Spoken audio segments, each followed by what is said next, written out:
अस्सलाम वालेकुम। Bright spark CSS academy के YouTube channel speak with knowledge पर आपको खुशामदीद। आज का जो हमारा लेक्चर है जनरल साइंस एंड एबिलिटी में, ये सेट 4 पर है। इससे पहले हमने 3 सेट्स को डिस्कस किया जिनमें मल्टीपल टॉपिक्स थे जिनको हमने देखा, और वो पास पेपर्स के क्वेश्चंस में से जो क्वेश्चंस थे उनको लिया गया था 1994 टू 2015 के क्वेश्चंस। आज जो है सेट 4 में हम पोल्यूशन के टॉपिक के ऊपर 4 क्वेश्चंस और इन्वायरमेंट के ऊपर 8 क्वेश्चंस को डिस्कस करेंगे। तो अपना लेक्चर स्टार्ट करते हैं। पहला जो क्वेश्चन है वो है pollution of AC drain is caused by. जी, कौन सी मेन रीजंस हैं जिसकी वजह से एसी ड्रेन कॉज होती है। ठीक है, वैसे तो जब नॉर्मली रेन होती है तो रेन वाटर कहा जाता है कि it is very reflexive, it is very clean, it is very polluted free water. लेकिन उसी वाटर के अंदर कुछ केमिकल्स जब ऐड कर दिए जाते हैं तो उनको हम एसिड रेन बोलते हैं, और वो कहते हैं कि वो बहुत ज़्यादा इम्पैक्ट करती है लिविंग ऑर्गेनिजम्स को। तो वो कौन से दो केमिकल्स हैं जिनकी वजह से एसिड रेन जो है वो बनती है। तो वो आपने बताना है कि nitrous oxide and sulphurous oxide. ठीक है, ये जो दोनों कंपाउंड्स हैं, अगर आपको पूछा जाए कि नाइट्रिक ऑक्साइड और सल्फर ऑक्साइड, तो फिर भी ठीक होगा। ठीक है, और उसके अलावा अगर आपसे पूछा जाए कि oxides of nitric acid and sulphuric acid, तो फिर भी ठीक होगा। ठीक है, तो बेसिकली ये सारे इनके डेरिवेटिव्स हैं, कंपाउंड्स, और ये डिफरेंट कैटेगरीज में आपकी एयर के अंदर पाए जाते हैं। और जितनी भी लैंड एक्टिविटीज़ हैं, आपकी टेरेस्ट्रियल एक्टिविटीज़ हैं, ह्यूमन मेड एक्टिविटीज़ हैं, उनकी वजह से इनकी जो फ्यूजन है वो आपके एटमॉस्फेयर में हो जाती है। और जब रेन वाटर नीचे आ रहा होता है तो उसमें ये कंडेंस्ड फॉर्म में, ड्रॉपलेट फॉर्म में जाके आपके क्लाउड्स में शामिल हो जाता है और एसिड रेन कॉज करता है। ये बहुत इंपॉर्टेंट क्वेश्चन था। इसके ऊपर आप देखेंगे कि आगे भी क्वेश्चंस आ चुके हैं। नेक्स्ट जो क्वेश्चन है वो है कि जब वाटर बॉडी के अंदर हम क्लोरीन ऐड करते हैं, यानी कि क्लोरीनेशन का प्रोसेस करवाया जाता है।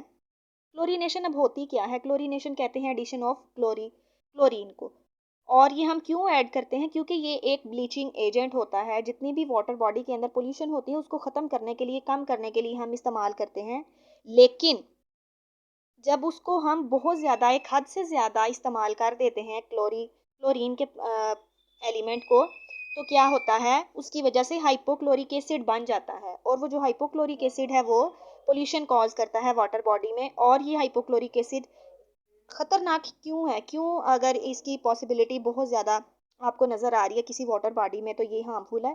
क्योंकि ये जो रेस्पिरेशन का प्रोसेस है लिविंग ऑर्गेनिजम्स का, जितने भी आपकी वाटर बॉडी के अंदर लिविंग ऑर्गेनिजम्स हैं, उनको ये डिस्टर्ब करता है। उसके अलावा अगर और भी कहीं क्लोरीनेशन की जा रही है आपके इन्वायरमेंट में, तो उधर भी ये हाइड्रोक्लोरिक एसिड जो है उसको HCl उसको प्रोड्यूस करवाता है। तो ये चीज़ आपको पता होनी चाहिए, बहुत इंपॉर्टेंट है, ये फैक्टर है।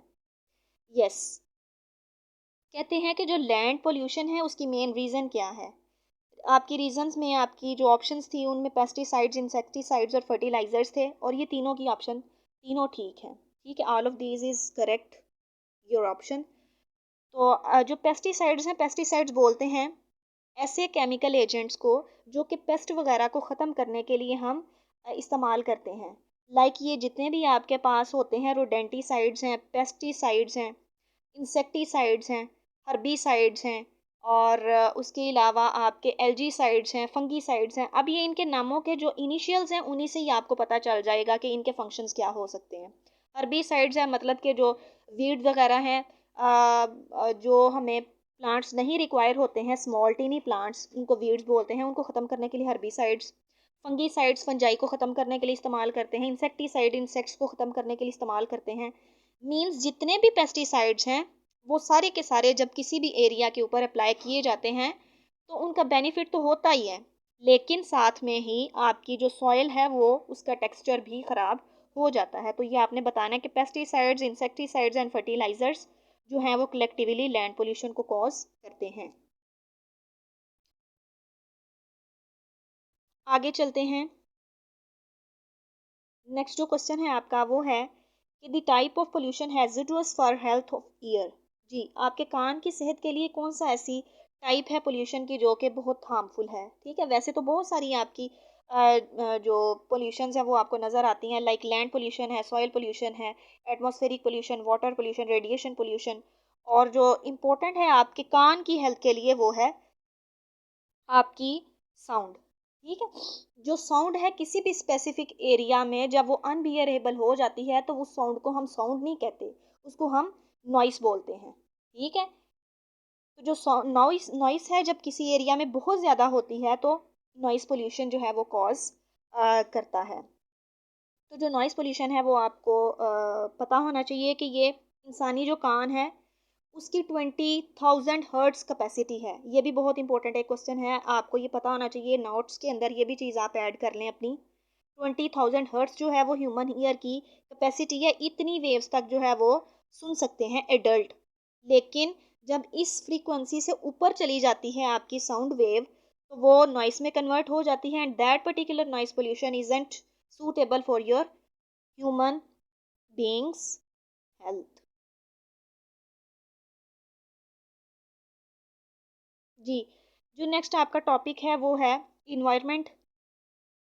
इन्वायरमेंट के ऊपर जितने भी क्वेश्चंस हैं 2015 तक के उनको भी कंपाइल किया गया, डिफरेंट कैटेगरीज के थे, उनको इधर एक सेट में रखा गया है, तो ये भी आपने देख लेना है। जी, basic unit of ecological system is dash. अब ये इकोलॉजिकल सिस्टम बोलते किसको हैं?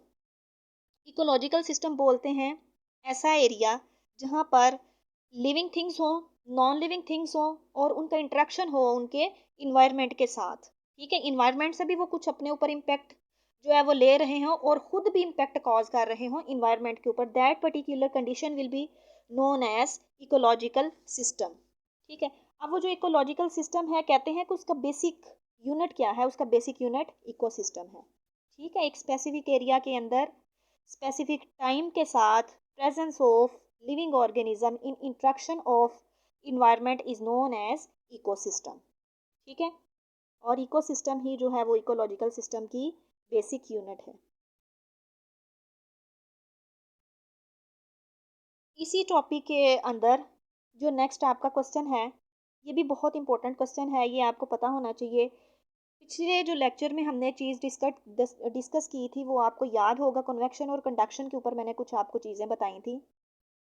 ठीक है, ये डिफरेंट कैपेसिटी होती है डिफरेंट चीज़ों की। ठीक है, अब जो इधर उन्होंने ऑब्जेक्ट पूछे हैं वो है आयरन पाइप और वुडन विंडो।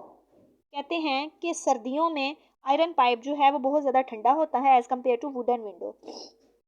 अब ये जो वुडन विंडो है इसके अंदर टेम्परेचर की कंडक्शन जो है वो नहीं होती, जबकि आपका जो पाइप है उसके अंदर कंडक्शन हो जाती है और उसका जो टेम्परेचर है वो फॉल हो जाता है और वो ठंडा आपको नज़र आता है। तो आपका जो आंसर था this is because would is semi conductor. ठीक है, जो आपकी वुड है वो सेमी कंडक्टर है, जबकि आपका जो पाइप है दिस इज़ प्योर कंडक्टर। कोई भी आयरन की ऑब्जेक्ट है वो आपकी प्योर कंडक्टर होगी।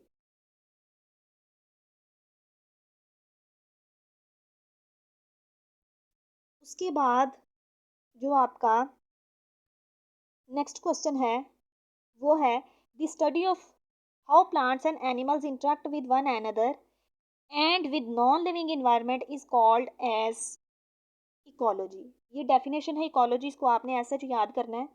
सेट 2 के अंदर जब हमने लेक्चर नंबर 2 में डिस्कस किया था ज्योग्राफी के टॉपिक को, तो तब मैंने आपको एक डेफिनेशन बताई थी। That particular definition was related to geography, but मैंने आपको एक चीज़ बताई थी कि उस डेफिनेशन के अंदर से अर्थ का वर्ड जो है उसको ख़त्म कर दिया जाए तो वो डेफिनेशन बन जाती है इकोलॉजी की। और ये दोनों डेफिनेशंस बहुत इंपॉर्टेंट है आपकी साइंस की, आपकी इन्वायरमेंटल साइंसेस की। आपके ईडीएस में ये चीज़ें जो हैं वो बहुत ज़्यादा पूछी जाती हैं, तो आपको पता होना चाहिए कि लिविंग ऑर्गेनिजम्स यानी कि प्लांट्स एंड एनिमल्स जब इंटरेक्ट करते हैं एक दूसरे के साथ in the presence of living environmental factors तो उसको हम इकोलॉजी में स्टडी करते हैं। ये कुछ आपको इधर डायग्राम दिखाई जा रही है, इसको भी आप देख लीजिएगा। नेक्स्ट आपका जो क्वेश्चन है वो है which of the following is a green house gas. जी, ग्रीन हाउस गैस कौन सी होती है? ग्रीन हाउस गैसेस गैसेस को बोलते हैं जो कि ग्लोबल वार्मिंग काज करती हैं, ग्रीन हाउस इफेक्ट कॉज करती हैं। और ये डिफरेंट गैसेस होती हैं, क्लोरोफ्लोरोकार्बन्स वगैरह होते हैं, सल्फ्यूरिक ऑक्साइड्स होते हैं, नाइट्रस ऑक्साइड्स होते हैं, और उसके अलावा कार्बन डाइऑक्साइड को भी ग्रीन हाउस गैस ही बोला जाता है। ये सारी की सारी गैसेस जो हैं, जो अर्थ एटमॉस्फेयर है उसके टेक्सचर के ऊपर बहुत ज़्यादा इम्पैक्ट कॉज करती हैं। ठीक है, इन रिजल्ट क्या होता है, ग्लोबल वार्मिंग आपको नज़र आती है, ग्रीन हाउस इफेक्ट नज़र आता है। तो मोस्ट जो प्रेफरेबल है वो नाइट्रिक ऑक्साइड है। और उसके अलावा अगर आप बात करें क्लोरोफ्लोरोकार्बन्स की, तो क्लोरोफ्लोरोकार्बन्स में क्लोरीन, फ्लोरीन, जितने भी ये हेलोजीन्स वगैरह होते हैं उन सबको हम डिस्कस करते हैं। अब ये आपकी ऑप्शंस के ऊपर डिपेंड करता है कि उन्होंने क्या चीज़ पूछी है आपको। क्लोरोफ्लोरोकार्बन्स की अगर बात की जाए तो वो ठीक है, या फिर ये इंडिविजुअली उसके कॉन्स्टिट्यूएंट्स के अंदर से chlorine, fluorine, bromine, iodine, nitrogen, oxygen, sulphur, ये सारी चीज़ें जो हैं उन्होंने पूछी हैं। तो ये सब जो हैं जिनके मैंने आपको केमिकल्स के नाम बताए, ये सारे आपने लिख लेने हैं, ये सारे बहुत इंपॉर्टेंट है, ये सारे के सारे ग्रीन हाउस गैस इफेक्ट के फैक्टर्स हैं।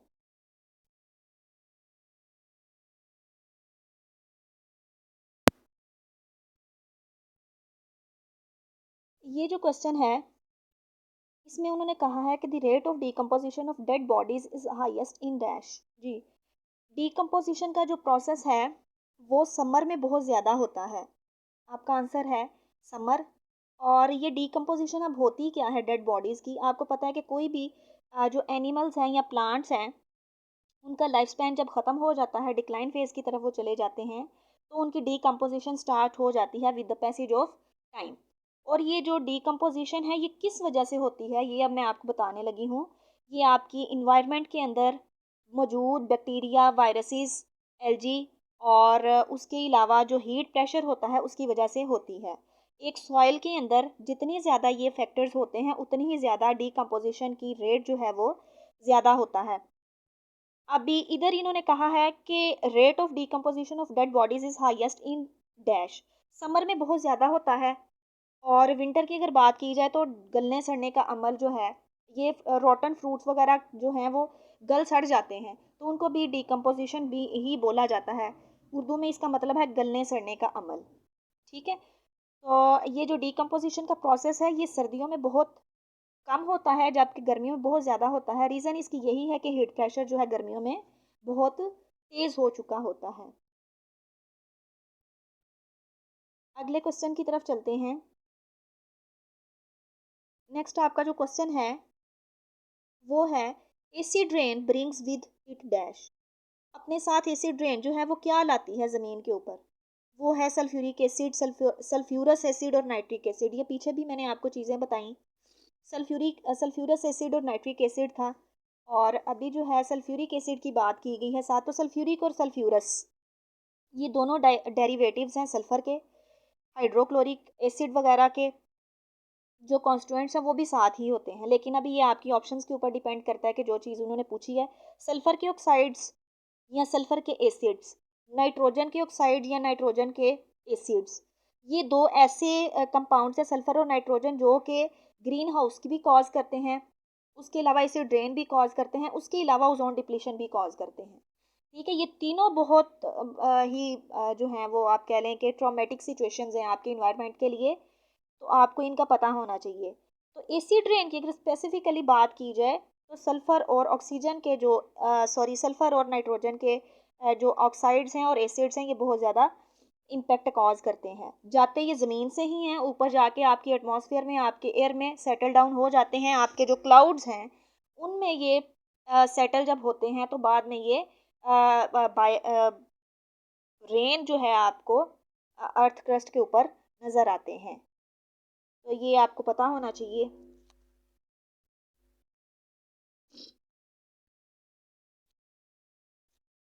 अगला जो क्वेश्चन है वो है, radiation pollution is a type of pollution. ठीक है, अभी जो नीचे टर्म आपको दिखाई जा रही है इन्वायरमेंटल पोल्यूशन, ये एक वास्ट टर्म है इन्वायरमेंटल पोल्यूशन। इसकी जो टाइप्स हैं आगे से, इसकी जो डेरिवेटिव्स हैं आगे से, वो हैं radiation pollution, soil pollution, land pollution, atmospheric pollution और एयर पोल्यूशन, लिथोस्फेरिक पोल्यूशन, और उसके अलावा आपका वाटर पोल्यूशन। ये सारी की सारी इन्वायरमेंटल पोल्यूशन के अंदर ही डिस्कस की जाती हैं। ठीक है, तो रेडिएशन पोल्यूशन को आपने किसी और में कंफ्यूज नहीं करना। जो एक बिग टर्म है आपकी पोल्यूशन की वो है इन्वायरमेंटल पोल्यूशन, और जो इनकी काजेज हैं, इनके जो एजेंट्स हैं, उनकी वजह से जो पोल्यूशन होती है उसको हमने उसका नाम दे दिया है। रेडिएशन की वजह से होने वाली रेडिएशन पोल्यूशन, एयर की पोल्यूशन, एयर की कंटेमिनेशन की वजह से होने वाली एयर पोल्यूशन, वाटर की कंटेमिनेशन होने की वजह से वाटर पोल्यूशन, और एटमॉस्फेयर के अंदर रेडिएशंस की वजह से कंटेमिनेशन होने की वजह से जो आपकी पोल्यूशन बनती है उसको हम रेडिएशन पोल्यूशन बोलते हैं। और ये टाइप है इन्वायरमेंटल की। इन सारी टाइप्स को आपने देखना है, अपने नोट्स में ऐड करना है। आगे चलते हैं।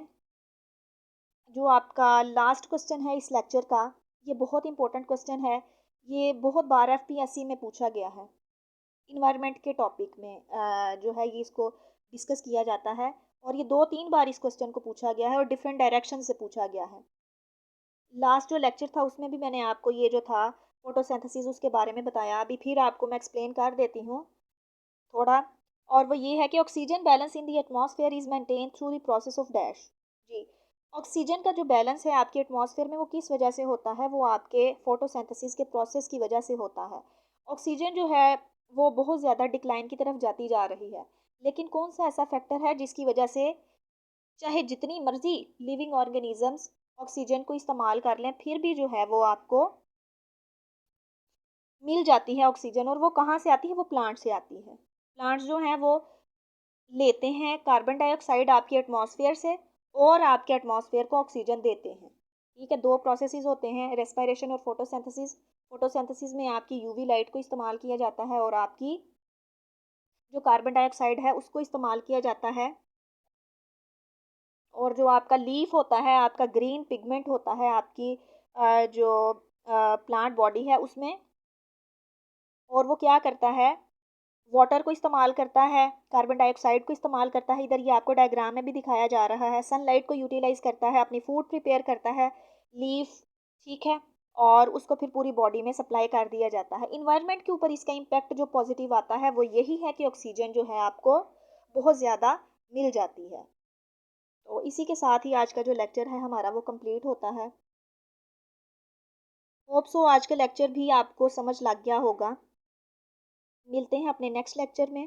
ब्राइट स्पार्क सीएसएस एकेडमी के YouTube channel speak with knowledge को ज़्यादा से ज़्यादा शेयर करें, लाइक करें और सब्सक्राइब करें, ताकि न्यू आने वाली जितनी भी अपडेट्स हैं उनका नोटिफिकेशन आपको मिल सके।